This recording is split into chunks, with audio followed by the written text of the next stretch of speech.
The Conservative Given, originally published on the 25th of January 2023 for the Anti-Politics Substack. This reading will be a little different in that I will be doing this quick reading and expanding on a few of the points that were brought up here with more recent developments. To add to the debate currently going on the subject of masculinity, foxtrads, and child rearing, it cannot go unmentioned conservatively minded workaday man who provides for his kids in the hopes of a brighter dawn is an integral part of our current regime and how it functions. Contrary to popular sentiment, the regime still requires competency and a class of workers to keep the civilizational wheels turning.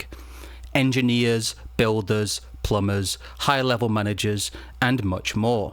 Jobs, of course, which demand some level of ideological compliance. Not with wokeism per se, but with the general post-civil rights pluralist values. The majority of these jobs will always be taken up by men, and furthermore, men of a Western mindset, because nowhere else can such competency be found. Much of the Con Inc. framework revolves around venerating these figures of competency, and furthermore, declaring competent men who rear children as tearing the regime apart. This is frankly false and a fantasy we would behoove ourselves to step over. See Academic Agents' engagement with foxtrads on Twitter for numerous examples of this. In our age, it is almost impossible to raise your own children, and this is of course by design.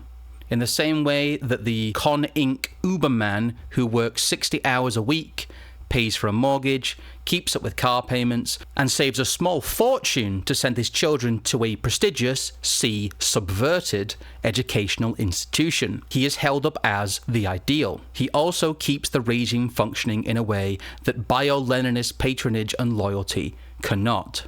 This is the conservative given, that our regime takes for granted and could not operate without.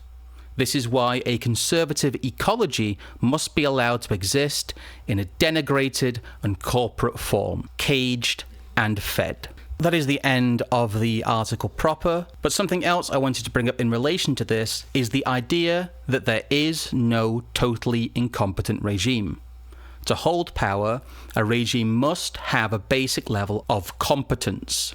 Maintaining that basic level of competence requires a containment space for conservatives to serve the regime. We already went over these facts somewhat in our skills collapse stream and the related Substack piece, but most industries that keep people warm, safe, fed, and healthy are made up of right-wing people almost exclusively. They are biased very heavily right, as you can see on screen here from the Mike article that unfortunately references another article that has been since deleted. But the facts hold true: mining, agriculture, and the reverse is the entertainment industry and the newspapers being weighted very heavily liberal. But that is the way that things are meant to be.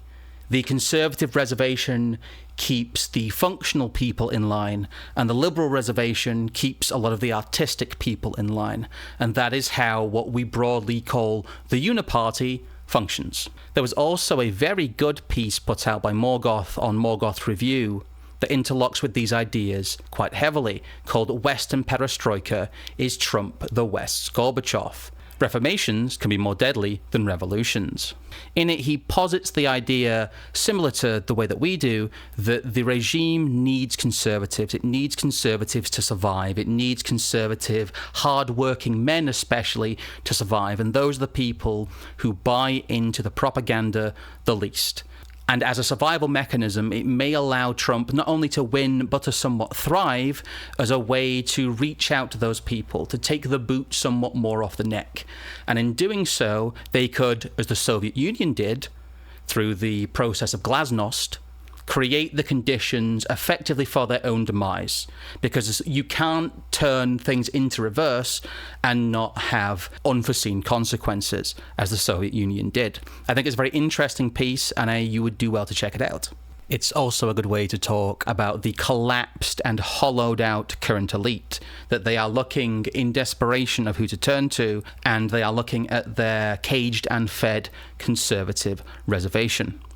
But it is a point that I do want to hammer home, that there is a functional reason that conservatives cannot be fully dispensed with. They cannot simply do away with all the conservatives. There must always be a conservative captured regime corner, because they need people who keep the lights on, and they need people with the technical ability that managerialism generally does not come with. Proper technical ability rather than just technocratic thinking. Is also quite a good illustration of the impossible situation we talked about last week during our recruitment crisis stream. They are running out of competent people, but integrating competent people into the military and into the wider regime, as we see here, is difficult. It would necessitate a project almost like Glasnost. But for them, it is a decision between immediate collapse or possible gradual decline as they are overtaken by a more competent group of more traditionally minded people. Either way, I do not believe, on a long enough timeline, that this regime survives what has become known as the competence crisis, or what we call the skills collapse. Anyway, this has been a slightly shorter one. Thank you for listening, and have a good evening. Talk to you again.